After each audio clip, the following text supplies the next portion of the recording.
There you go. Thank you, listeners, for joining us. Today's edition of our radio show, Elko Live, is our usual Tuesday update in Elko City news and issues. And so pleased to feature, as we do, our guest from the city. We have our Vice Mayor, Mandy Simons. Councilwoman Simons joins us, and she brought with her today our Airport Manager, Mandy, and you're the Airport Liaison. You've been doing that for quite a few years. Yeah, about 11 years. Wow. Thank you for bringing Jim Foster today. Oh, I'm just tagging along with Jim. Jim more brought me than I brought him.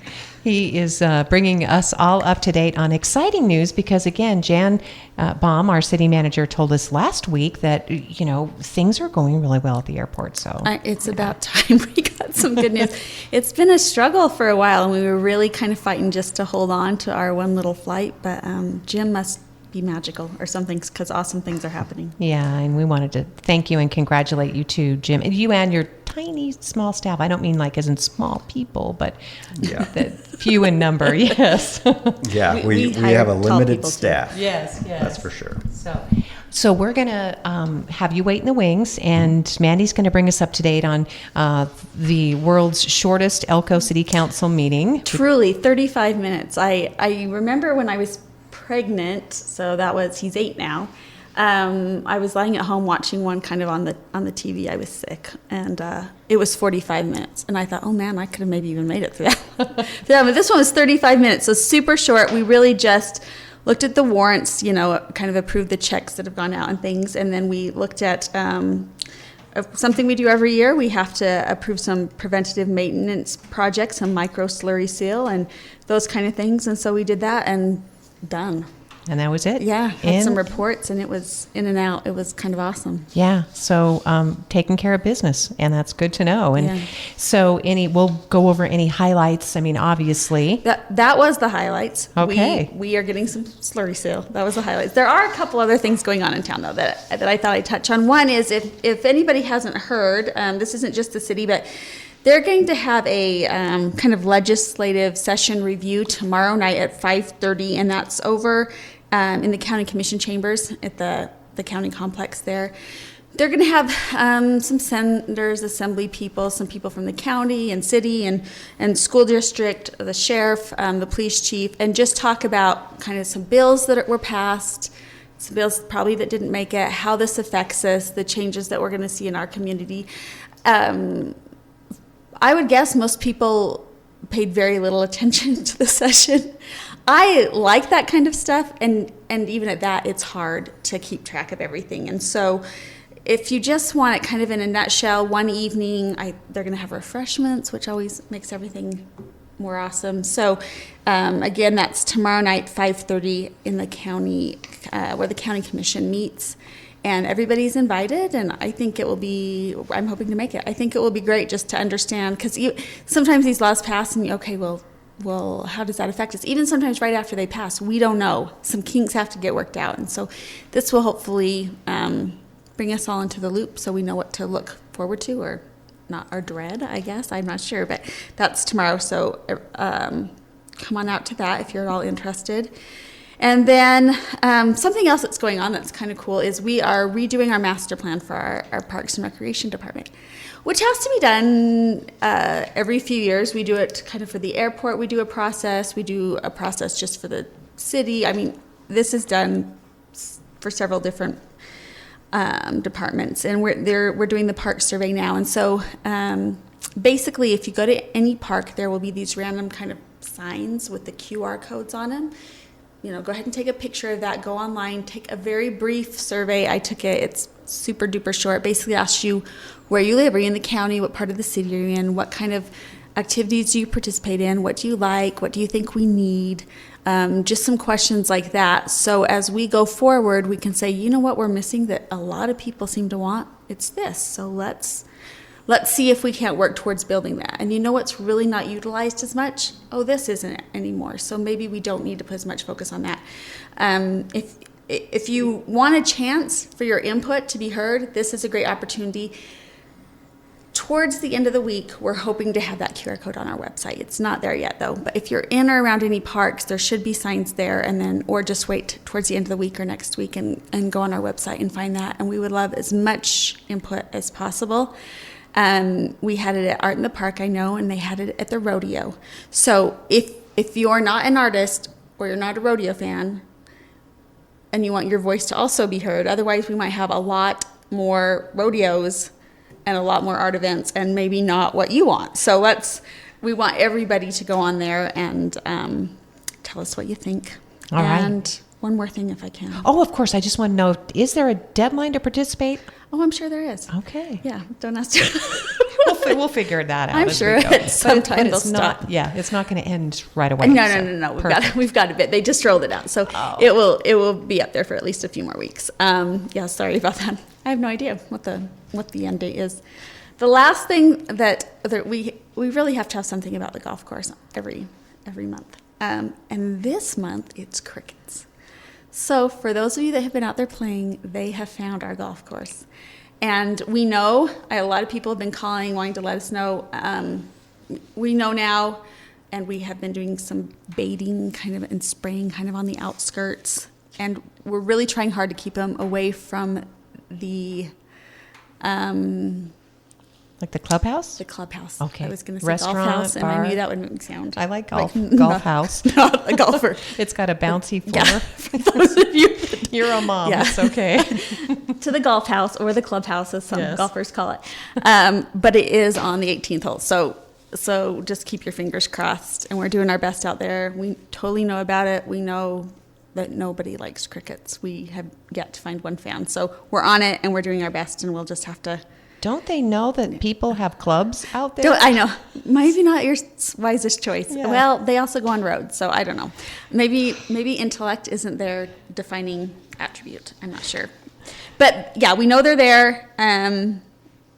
She did emphasize that, like maybe we're getting a lot of calls. We know they're there, and we've set a plan of action. We're going ahead and doing those things, but you can only do so much, you know. So I think crossing our fingers, if there's some patron saint of golf, I don't know if there is, but like that's just what we're kind of relying on at this point. And because you mentioned patron saint, but I'm thinking, aren't seagulls more your thing? yeah, seagulls are more. You're right. If you're Mormon, pray for those seagulls again, because Yes. we need them. I know. That's true. Yeah, maybe God cares as much about golf as crops. I'm not sure. I'm not sure how that goes. Yes. But something, whatever you think will help keep those crickets away from that clubhouse. So, I mean, we're just doing our best, and we might just have to wait it out. It might just be the year that they get to the clubhouse. I'm not sure. Oh boy, I hope not. And we've heard about, they keep coming in waves. Poor residents at Sundance in particular. Oh my gosh, I bless know. their hearts. It's disgusting. It really is. If you guys haven't been in these communities, the roads are slippery. It doesn't smell good. People spray their houses, and then they go back out there, and then the sun bakes it on, and it's awful. You do feel for them. And yeah, now they're at the golf course. I kept thinking, okay, I haven't heard about them for a while. Maybe they've forgotten about Elko, but no, they have remembered us again. So and again, there's, people keep coming to me saying, well, why doesn't county bait at this time of year? And I thought, you know what, you should call the county and see what they're doing, because I'm guessing they've done something. But if you have some expertise, let them know. Mm-hmm. And I think that nature's just one of those things that sometimes you lose. So God is what it is, but we are aware of it. We're doing our best.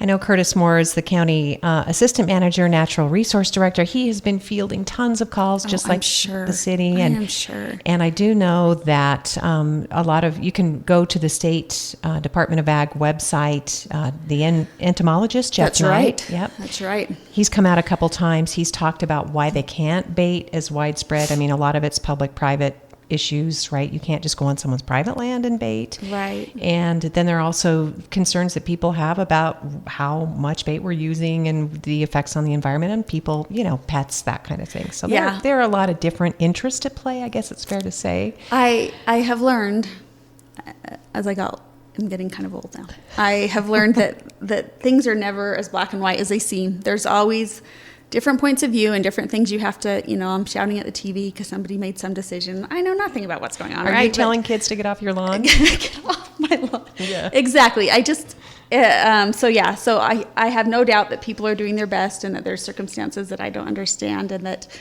again, nature is its kind of own thing. So if you're out there golfing, we are sorry, and we know it's not convenient, and we are working on it. Okay, and they are, in fact, armored katydids. That's the other. That's right. They're not actually crickets. We're That's supposed to tell everyone that, too. Nor are they Mormon, I think, really, if we're getting down to it. I don't think they're religious at all. So they're not wearing white shirts with little name they badges. They're not missionary I know. crickets. So anyway, yeah, that's still a thing. This is a summer to remember. It is a summer, and we're trying to keep it light, but we do know it's horrific for people impacting their property, and we do feel bad about that. So. It really is awful. All right, Mandy, thank you for the update, certainly on all of that.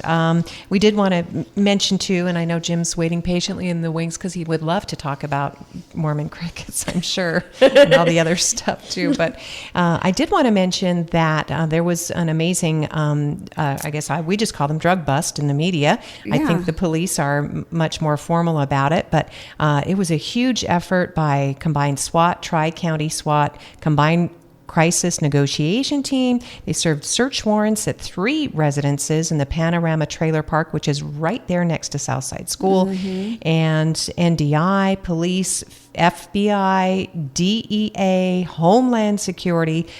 Wow, that's a lot of people. 5 o'clock this morning, or yesterday morning, I guess it was the 18th. Yesterday.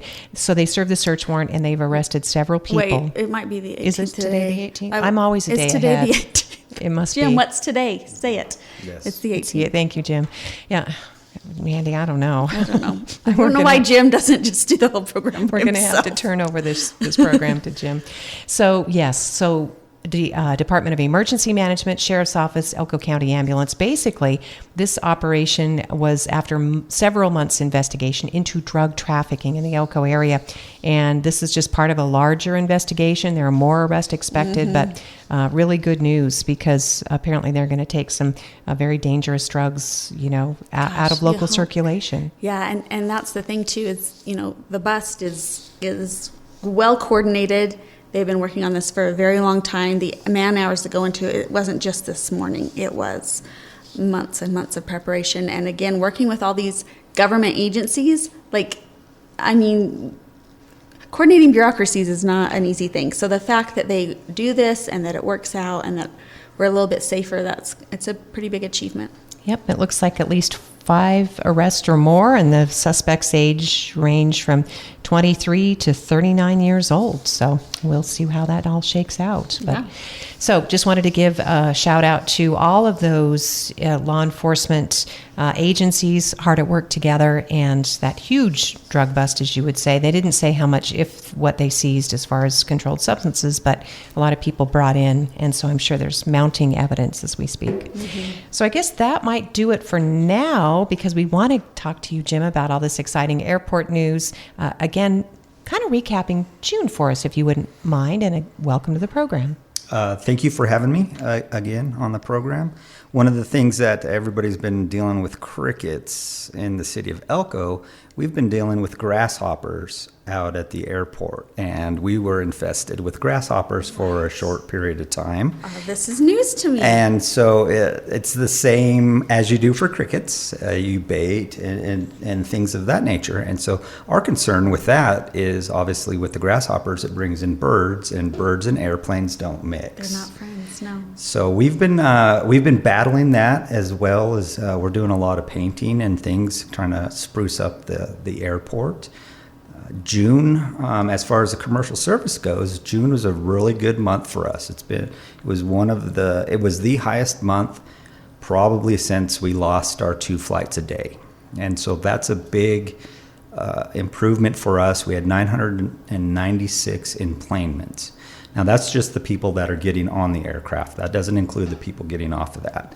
So probably another 900 got off of the aircraft into Elko as well. So that's really good for our overall numbers for the year. Enplanements are calculated for us for our AIP funding through the FAA. AIP is Airport Improvement Projects. And so we're excited about that. We want to keep building on those numbers and keep improving our service. One of the biggest things with that was with the introduction to the midday flight. Starting here in July, we had a little bit of a schedule change as well. We still have a midday flight. It still gets everybody into Salt Lake City in the major banks that are benefiting our travelers. Tuesdays and Wednesdays, we have an arrival at 11 o'clock and a noon departure. And then the rest of the time, we have a 2 o'clock arrival and a 2:30 departure. And so hopefully we keep improving our numbers on those. We have the people are using the service because, like I've probably said before, it's kind of a double-edged sword. We need people to use the service in order to keep it and to maintain it. That also keeps the price structure lower and things of that nature. So when people aren't using that service, and the inconvenience factor is a major thing when it comes to travel, and we understand that.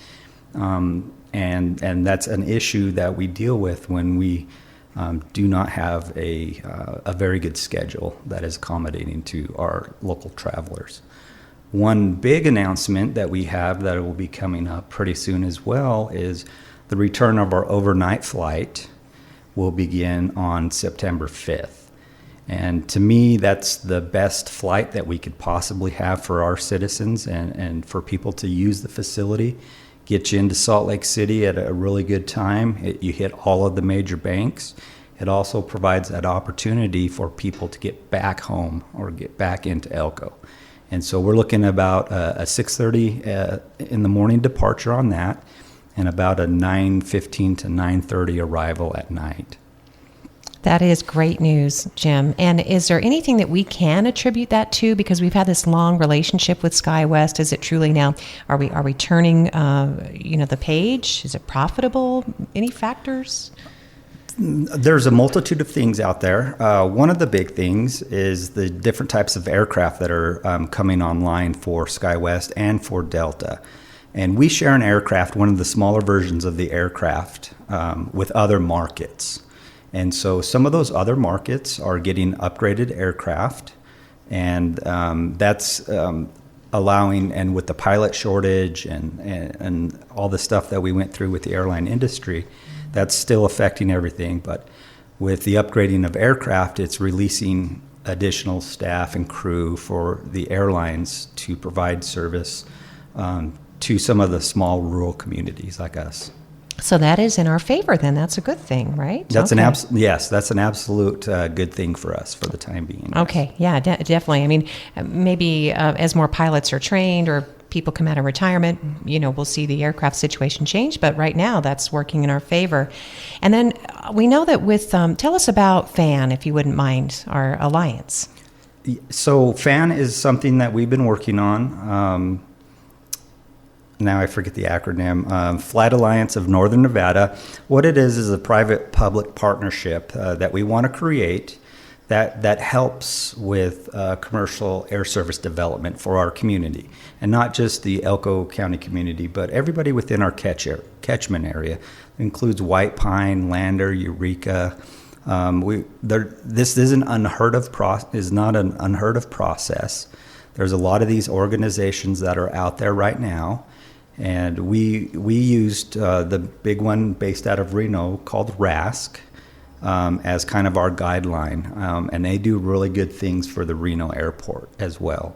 So that's our intent with this, is to create this private-public partnership to help with some of those air meetings or marketing our area and being able to come to an airline with the community support. Elko's been a very supportive community of our airport in general.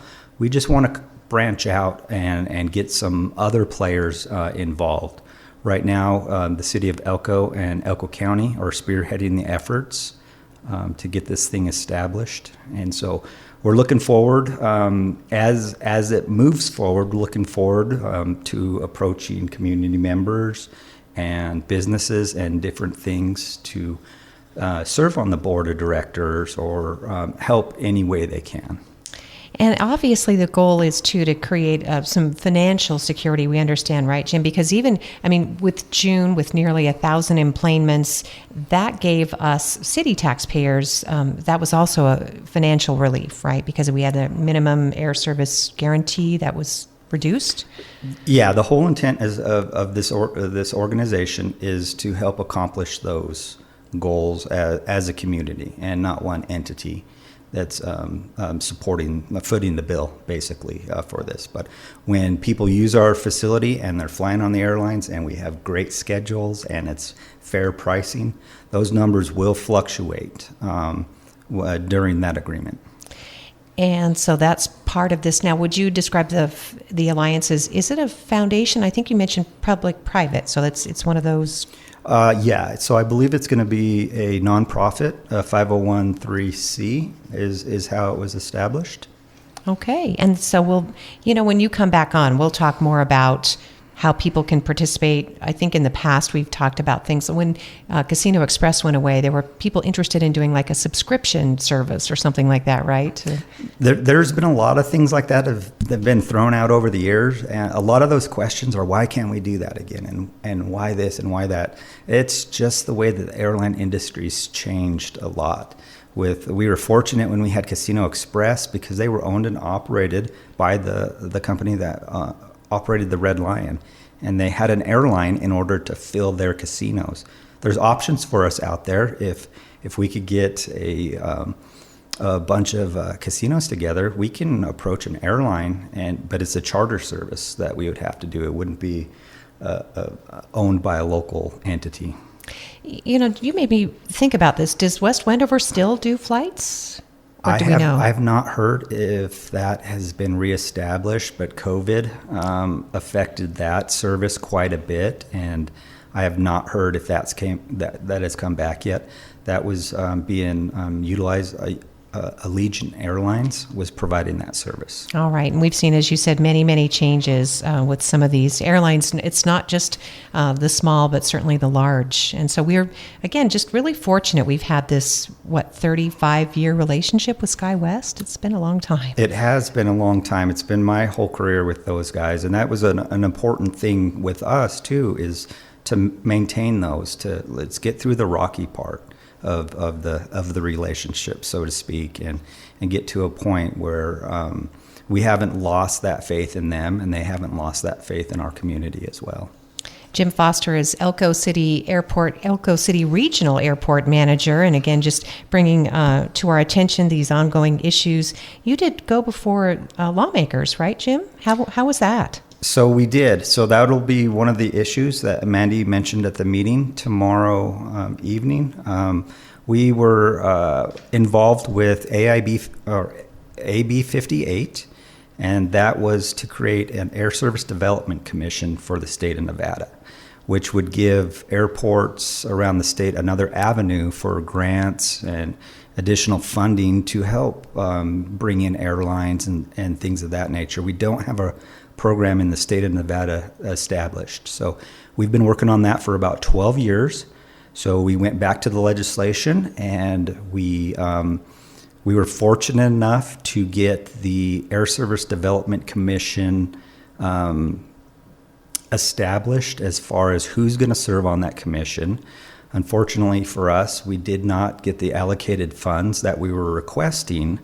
But on the second part of that, there was an additional allocation that was requested through all the entities that participated in this bill for a $2 million allocation over the next 2 years, $1 million each year. And that goes into the funding for aviation. And that's a fund that's established for all rural airports. Reno's and Vegas airports are not entitled to use that funding. But that helps with all of the grant funding matches through the AIP program.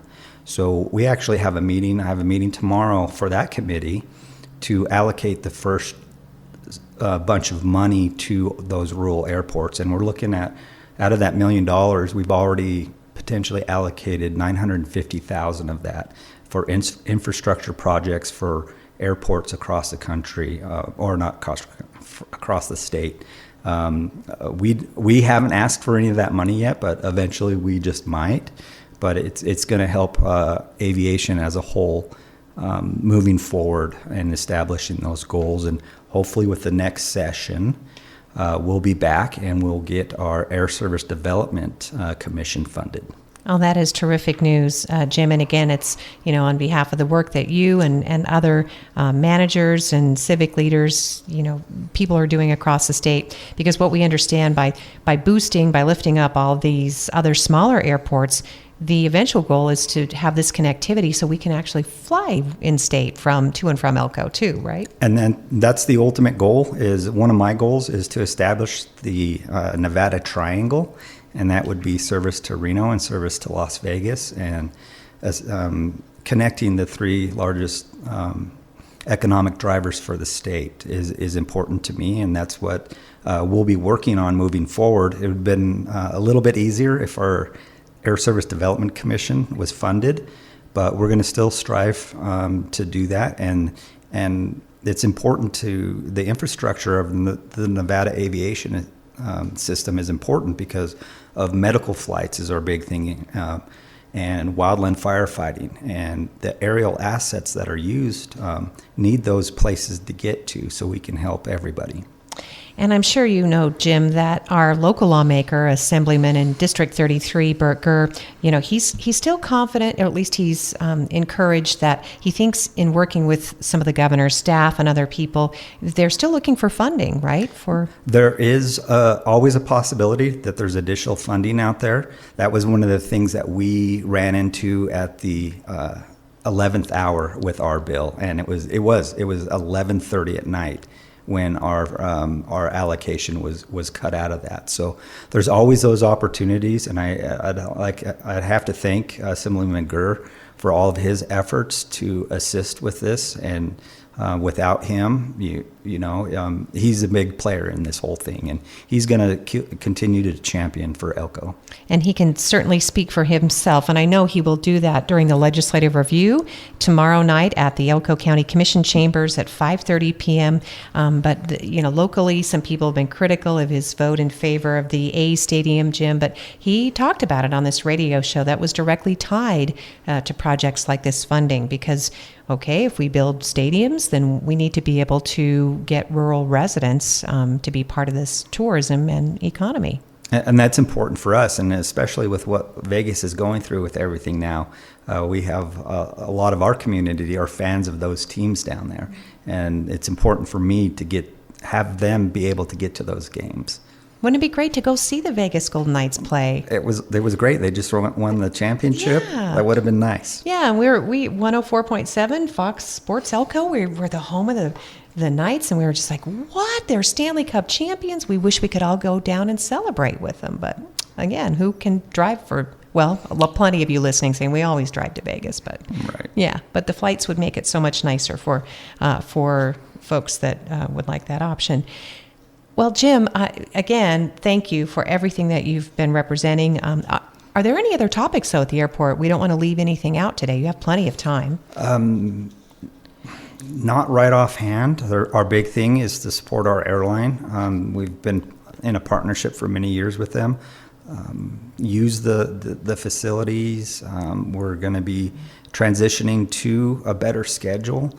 Although our current schedule has been very nice for us, we will be transitioning to the new overnight schedule. All right, so that happens on September 5th. Correct. Okay. And for those listening, we often say it's just too expensive to fly out of Elko, so we drive to Salt Lake, which is sometimes the case. But I think if we'd all get in the habit of just checking, sometimes you're surprised. Sometimes it really is worth it to just fly from Elko. And so if we just get in the habit of checking that before you book your flight, hey, it's more. And it's worth my while to go to Salt Lake. Great, at least you checked. And there are a lot of times that people have been surprised that, it's just a couple dollars more and it's going to save me a tank of gas. And so I think that that's something we can do as a community that really supports the airport too. Yeah, and there's a website to use, right? that you can go on? Is it SkyWest or Fly Elko? Delta.com Okay. is obviously how you would want to book your flights. Perfect. We are actually in the process of updating our website as well, so it's a little more, it's not as archaic, it's a little more user-friendly. So hopefully within the next few weeks, we will have an updated website, and then it'll be much more user-friendly to get that information out and different things that are going on at the airport. Jim, thank you. Jim Foster is our Elko City Regional Airport Manager and our guest today here alongside our City Vice Mayor, Mandy Simons. And I guess before I let you go, Mandy, it's on my list. Parents everywhere want to know, how are things at the pool? I know. You know, they've been doing swim lessons. They've changed it up a little bit. They're a week long now so that we can accommodate more people. But the outside pool is, I think that we can kind of say RIP to the outside pool. And so, again, we're just trying to keep it limping along until we get a new pool. And we will continue to do that as responsibly as possible. So, yeah, my kids have been having swim practice there for swim team, and they've gone just a couple times for fun. So people are going.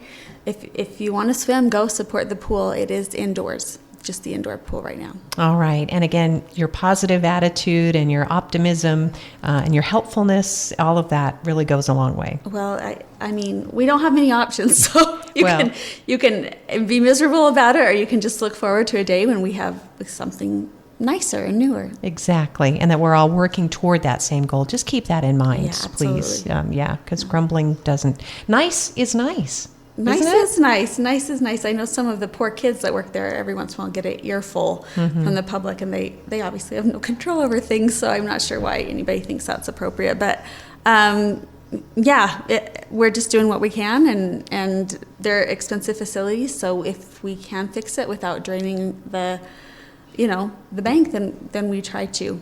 So just keep going, and we'll swim there as long as possible. Mandy, thank you. And we appreciate your coming on the program today. I know you are busy. Did we get to all your topics? Every single thing, yeah. Every single thing. Great. Well, hopefully, listeners, we got to your topics. As always, you can call us or you can email Lori at elkoradio.com if there's a topic or a guest. Maybe there's somebody from the city that you'd like to hear from in the future, and we can certainly ask them, because you guys have all been great. You always come on the radio. Oh, yeah. Thank you. People are always happy to, if there's a department that you want kind of an update from, they would be happy to do that. Sounds great. Thank you, listeners, for joining us. Thanks again to Jim Foster and Elko City Vice Mayor Mandy Simons for being on our radio show, Elko Live Today.